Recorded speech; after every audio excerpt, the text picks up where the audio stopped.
Student loan defaults are at a 10-year high. According to a report from the Department of Education, more than 8% of students who borrowed money from government didn't meet their payments within a 2-year period. But the opportunity an education gives is still highly valued. David Hodges showed us why Elon students are getting a big bang for their borrowed buck. Chelsea Yarborough knew that Elon was for her from the moment she stepped on campus. But just like 40% of students here, to make it her home, she needed to take out a loan.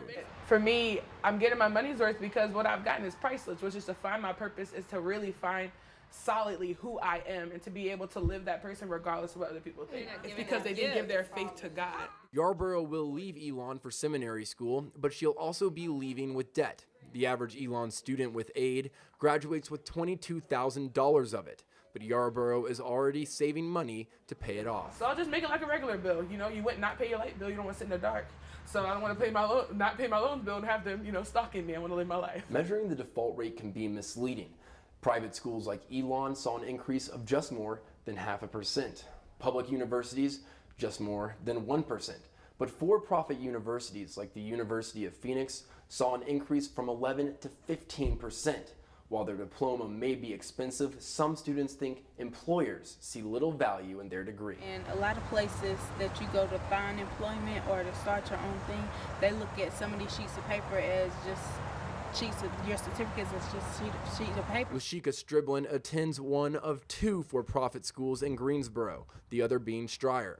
She believes that in this job market, it's harder for students who graduate from a for-profit school, and the numbers tend to agree. Our default rate dropped from 1.2 to 0.9 from 2008 to 2009. And think about what happened in 2008.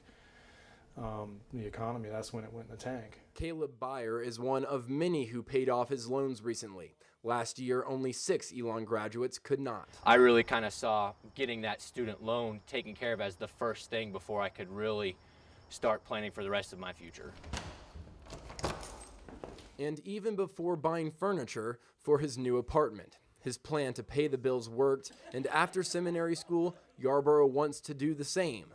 So the federal government keeps their faith in her. Regardless of how many loans I have, I know that I was brought here for a purpose and that I feel like I've served that purpose. So in my opinion, I feel like God's not gonna leave me hanging and I'm just gonna be like, broke like with the federal government chasing after me. But I'm just confident that if I take the steps that I need to take, that everything else will fall into place. David Hodges, Phoenix 14 News. If you have some college loans, we have some tips to help you pay them off. First, figure out how much money you owe and to who.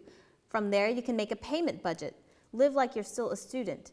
If you continue to limit your spending, you'll have more money for loan payments. Avoid other debt and get a second job if you can. Pay off your student loans as quickly as you can to avoid interest. And some loans reward you for paying on time, so take advantage of offers like that.